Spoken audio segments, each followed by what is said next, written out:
Somebody like you, family, welcome to the podcast. This is a special one, and out the gate, I want you to know that this podcast is sponsored by dear friends at Every Journey Apparel. They made this shirt that it says "Yet" on it. They make awesome ones that say so much more.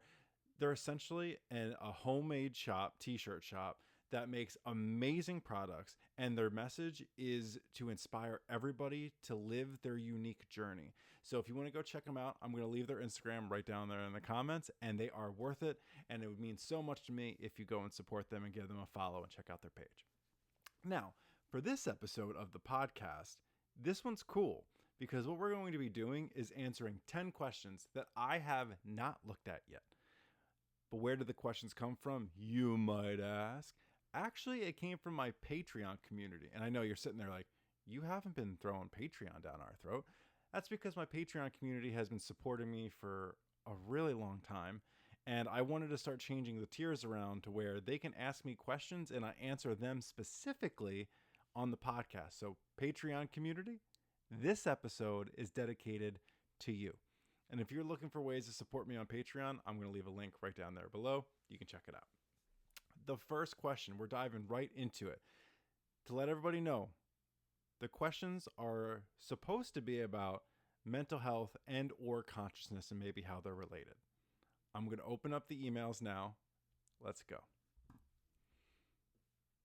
All right, question number 1 from Emily in San Diego, California. Hello, Emily. Special shout out to you. How do you think daily mindfulness practices impact our long-term mental health?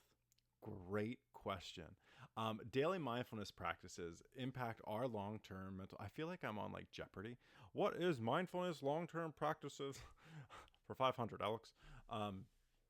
I personally think that mindfulness practices and our long-term health are directly correlated, and it's in the sense of being present. The more that our mind and our body is present, the more time it has to recover, the more time it has to actually do the things it's supposed to be doing. A lot of times when our mind is stuck in the future or the past, that's when we're experiencing anxiety and depression. That doesn't mean anxiety and depression don't live in the present moment, but when you are being mindful, you're being present. And when you're being present, you're checking in with the feelings, what they mean to you, whether you like them, whether you don't. That's not so much the point. But mindfulness is the act of being present and being nowhere else than where you are. So long-term health benefits are better immune health, better mental health, better spiritual health. You can probably hear my dog running around in the background. Better animal health. So I think that is one of the most important things is the practices of mindfulness for long-term health is being present. So you're going to enjoy more emotions like love, kindness, empathy. You're going to spend more time with your family where you're truly present, you're truly mindful, and you're going to get to know yourself and what is going to unfold for you in the future. I hope that helps. Marcus in Chicago, Illinois. Welcome in, Marcus. Special shout out to you. Thank you for all of your support. Can you explain the connection between consciousness and our physical health? Ooh, and our physical health. I'm always spending so much time talking about our mental health. What can consciousness play an impact on our physical health and how? So I think it actually happens. You think of what consciousness is, right? And that's, if I could answer that question, I'd have a very high paying job. My interpretation of consciousness and what it is, right, is it's everything and anything at all times, between time and space, outside of time and space. So how that affects our physical health is, I think, our relationship to it. And our physical health to get to consciousness has to go through our mind. Think of it this way. The mind is kind of like the door or the portal for consciousness to communicate with us, and then the brain picks up on it and goes into that's our physical health, right? Once it hits the brain, it becomes physical health. So I think strengthening our connection to consciousness through things like what we talked about previous question, mindfulness and meditation, and things like exercise, certain movements, running, yoga, especially if we're going to talk about consciousness, we have to talk about yoga if we're going to bring in physical activity with it. What that is doing is connecting your body to your mind, in turn strengthening your connection to consciousness and everything that is and that will always be. Um, that is my answer. I know that might be kind of feeling like a vague one, but that's how I think the point to take away is if consciousness is up here, it's going to start talking to our mind, which is separate than our brain. And that portal or that door is going to be communicated to with our brain, impacting our physical health and everything that happens after it. Marcus, thank you for the question. And you gave me something to think more on as well. So I appreciate you. We have a broad audience. Sarah in Austin, Texas. How are you doing, Sarah? Thank you so much for your subscription to Patreon. Thank you so much for your support. I appreciate you. What are some effective strategies for dealing with anxiety that do not involve medication? Oh, this one hits close to me because if you know me, I'm a certified integrative / holistic mental health coach.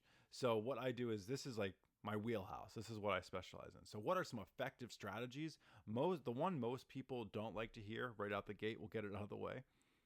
It's physical activity, it's exercise, it's movement. That can be dancing, running, yoga, walking, chair exercises. Meet yourself where your physical health is. Don't try to go run 25 miles and then never do it again. So that's one. That has been, if you think of anxiety as pent up energy, because everything is energy, frequency, or a vibration. If you think of anxiety as a thought, which will be a frequency, right? And then that becomes an energy and it has to express itself somehow. Well, if we're not physically active, how would it pent up energy in our mind and our brain express itself? Through almost compulsive thinking, right? Through sweating, through maybe shaking, increased heart rate. So when we do those things, what we're really looking to do for the anxiety is give it a place to go. Give it a place to express itself that doesn't look like the typical anxiety symptoms. So physical activity is a wonderful one. Mindfulness, meditation. If you're just starting on your meditation journey, you can do what I recommend is guided meditation. On my YouTube, there's probably like a handful of guided meditations if you want to try them out. I can also link them below for you. Physical health or physical activity, mindfulness, meditation, food. I would definitely be conscious of what you're putting in your body and what you're fueling your body with. Now, I'm not talking about going on fad and extreme diets. I'm talking about learning what your body accepts and learning what it rejects. Take a look at what type of oils you're consuming, what type of foods and fats you're consuming. Maybe go get a blood panel done to see maybe where you can have some improvement in your blood work, and then go from there. But nutrients is huge. Specifically for anxiety, a place that I recommend for myself, like I said, personal recommendation, I'm a certified mental health coach. I am not a doctor or a pharmacist. Letting that be put out there. I found that magnesium glycinate and vitamin D3 are a wonderful combination to help with anxiety. Those are places I would start. And not to ignore, we're going to say some bonus answers. Hydration, drink your water, get your electrolytes, and also sleep. Definitely sleep. I hope that helps.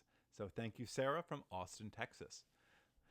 Coming in from Raj in New York, New York. Thank you for your support, Raj. I appreciate you.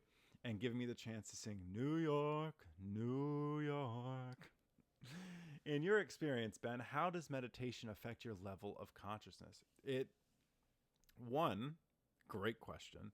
Two, meditation has helped me understand my connection to consciousness, my awareness to consciousness, because we all have a connection to it. It is everything and all things. But meditation helped me form a relationship with what it currently is, what I want it to be. It helps me understand it better. And when I say it, I mean not just consciousness, but everything that is in my connection to it. So meditation helped me quiet my mind and my thinking brain, and be more in tune with myself and understand and get to know who I am outside of just a physical body. And if this is your first time listening to you, be like, what do you mean who you are outside of a physical body? I'm not going to get into the science of it, but we exist outside of our bodies, which is really, really cool. So Raj, that is in my experience how it has affected my connection. Meditation connect has affected my connection with consciousness. I love that question. I really appreciate you asking me that. Going from New York, we're traveling straight up north to Boston, Massachusetts. We got Clara. Clara from Boston, Mass.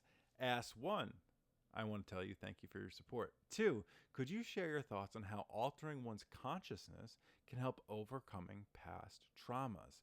Ooh, interesting use of consciousness here. I don't want to confuse viewers or listeners. Altering one's consciousness, so I don't want it to come across as like whether that be, I don't know if you're asking me for like psychedelics, if how they help overcoming past traumas, or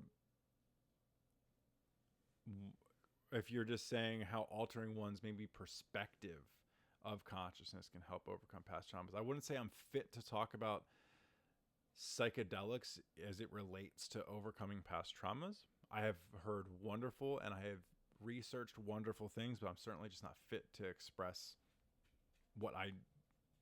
the lack of things I know on it. So I'll say altering one's consciousness. If we want to say overcoming past traumas, what I'll say about past traumas is one, understanding the perspective and what you're looking at it from and how it has impacted you to this point, and then sitting with it, gaining an understanding of it, listening to not just your mind and the thoughts that have built up over the years, but also finding the place in your body in which you feel it and learning to sit with that. And so altering one's consciousness maybe through meditation.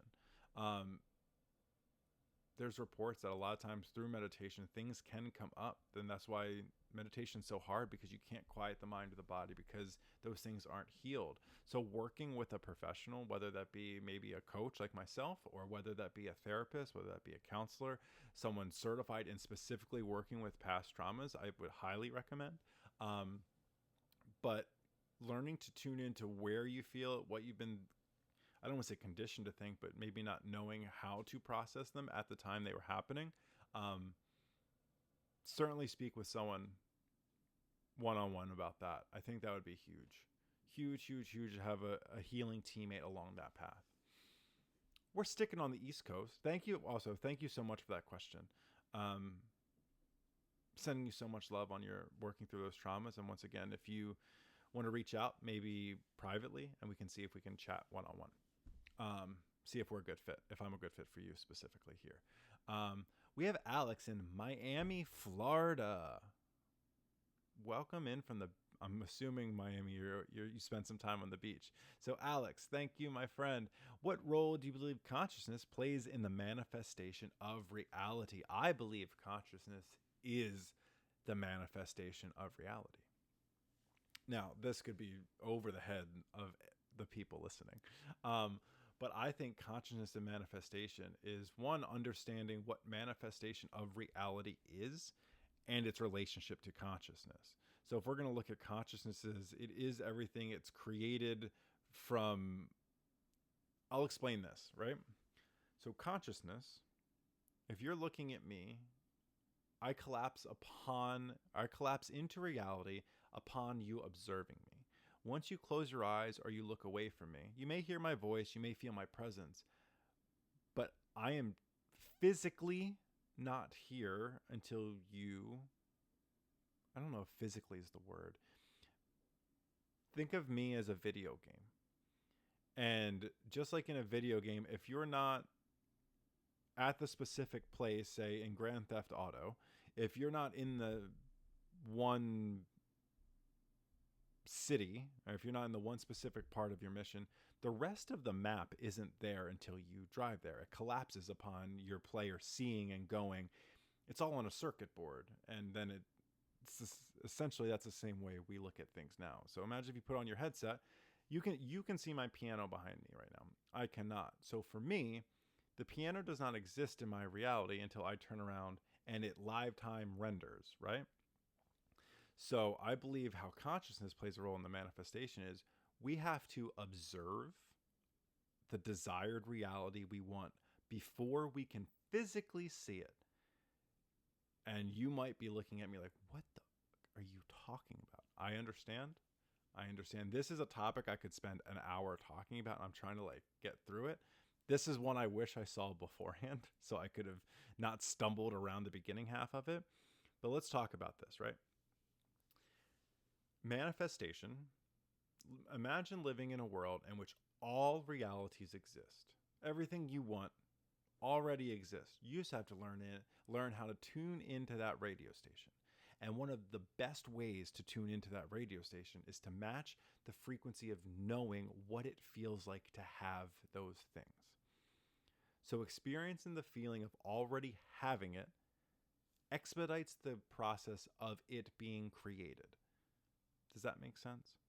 That's my answer, is tap into the feeling of already having those things, and your reality will begin to be created because you have now just paved a path and let consciousness know the feeling you're looking to duplicate, looking to replicate on a more consistent basis, and consciousness will begin to create that reality for you.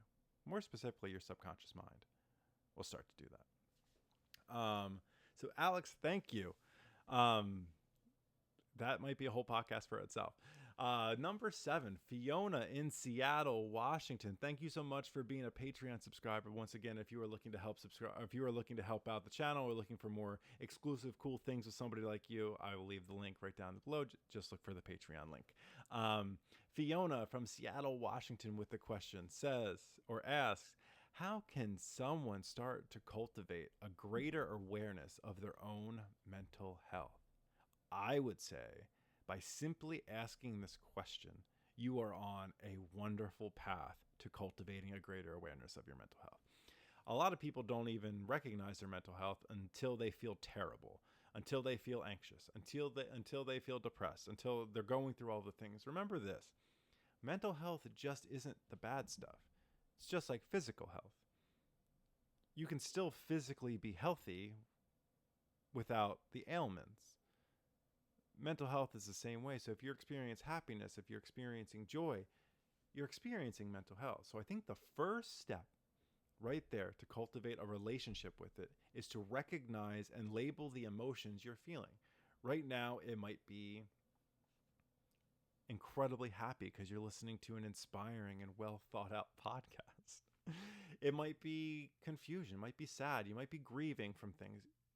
First thing is learning the connection between the emotions, labeling the emotions you're feeling, and then cultivating a relationship with those things. I think that's where I would start, is understanding the emotions, how you express them, and your relationship to them. Fiona, amazing question. That's what I love about the internet. I can get questions from all over the place. It looks like all of these are in the United States, though, which is pretty cool still. All right, moving on. We're going to the West Coast. We got LA in the house, Los Angeles, California. We got Carlos.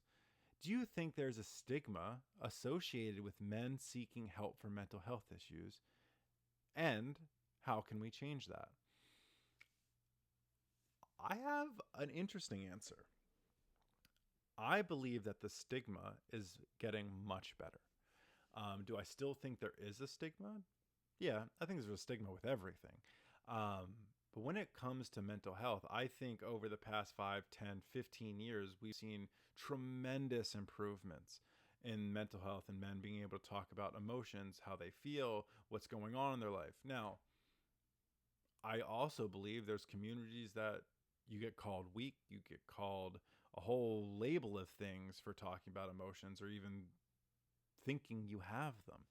So remembering that this is not a race, this is just a forever game. So we're forever evolving in this space. So one, a little bit of a stigma. I think it's much better and I'm celebrating the wins for it.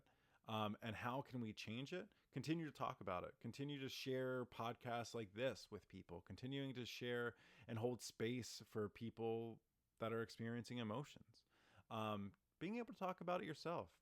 If someone's having a bad day, not shunning them because you don't want it to affect your day. Allowing them to feel the way they want and allowing yourself and giving yourself permission to feel the emotions you have. Because I'm going to break it to you, Carlos and friends. We are all human beings having a human being experience. And the thing about that is human beings experience emotions. All of us. All of us. So when we're experiencing emotions, remember, it's okay. Give yourself permission to feel it, hear it, see it, and then form a relationship with it and let it. It's going to tell you the things. Once you get to know it, it's going to tell you a lot of things about how you feel and the direction you want to go. So form that relationship with it. That's how we can change it. So thank you so much, Carlos. Moving on to number 10, or number 9, we have 2 more questions, and we have a local one for closer to me. We got Jade in Philadelphia, Pennsylvania. Welcome in, Jade. Go Birds. What's the most common misconception about mental health that I encounter? I don't even have to think twice about this. If you suffer with mental health stuff, you're weak. This one hits hard because if you've ever gone through mental health struggles, for myself, it was full-blown panic attacks. I was agoraphobic, which means I couldn't leave the apartment for years, or probably closer to a year. And my talking point and something to consider is those who have go through this are incredibly strong. They have built up incredible strength through their mind and probably their physical health, which feels like it's deteriorating. And their mental health probably feels like it's deteriorating. But there's incredible strength that comes along with mental health. Those who maybe aren't experiencing it to an escalated level don't understand what that feels like, to feel out of control in your mind and how much work and strength it takes to come back from that. And then I think there's a sense of humbleness once you kind of are able to, we'll call it, reel it back in and kind of get back on your feet, because we don't want to talk about it. We don't want to come across as weak and be like, yeah, I felt like I was going crazy for 4 years. And people probably be like, yeah, we thought you were, so there's a little bit of the misconception too. Once you do get through it, you don't want to talk about it because you kind of want to put it behind you. But that goes right back to Carlos's question. That's how we can change it. We talk about it. Where is the badge of honor? Turn around. Once you get through it, turn around and knowing what you know, put your hand out and help another person. That's what this is all about, is community building, being there for one another, understanding each other, and holding space for one another. Amazing question, Jade. The most common misconception for me that I think is people who experience mental health struggles are weak. There's something wrong with them. And on the contrary, I should say, I think they're incredibly strong, incredibly brave, and also incredibly humble once they do work through it. Thank you for that question. And we got one coming in from Luke in Nashville. This is number 10. We are closing in here. How has your understanding of consciousness changed your approach to mental health coaching? That question is so freaking good. It's changed everything. My understanding of consciousness is a funny way of saying this. I should say my lack of understanding of consciousness and my curiosity towards it has changed my approach to mental health coaching, because understanding there's something beyond the mind, beyond the mental part of it, leaves so much space for play and curiosity and growth and evolution. So when I'm able to work with people like that, and all of a sudden I'm talking to someone, maybe they're talking about someone who has passed and they're looking for guidance, and I get chills that just shoot through my body. And it's like almost as if I'm hearing things and feeling loved ones come through and say like, oh, no, we're going to stay here. We're going to talk about this for a moment. It's incredible, because that connection to consciousness and understanding that there's stuff beyond the material world and beyond time and space, and things can communicate with us in so many different ways. Once you tune into that, you become a channel. Essentially, you get to help others in ways that you felt so limited in before, but you just didn't know it was limited. Like talk therapy is great, but once you start working with energy and you're able to explain feelings and emotions and energetic places where it's moving, and it's unbelievable. so my understanding or my curiosity towards consciousness, I will reword that, because it better sits with me when I say it that way. Because to be honest, to pretend I understand consciousness is a fool's game. I truly believe that. So my curiosity towards it is what I find incredibly fascinating and very fun. Changed my approach to mental health coaching tremendously. It made me such a better coach, such a better listener, such a better communicator.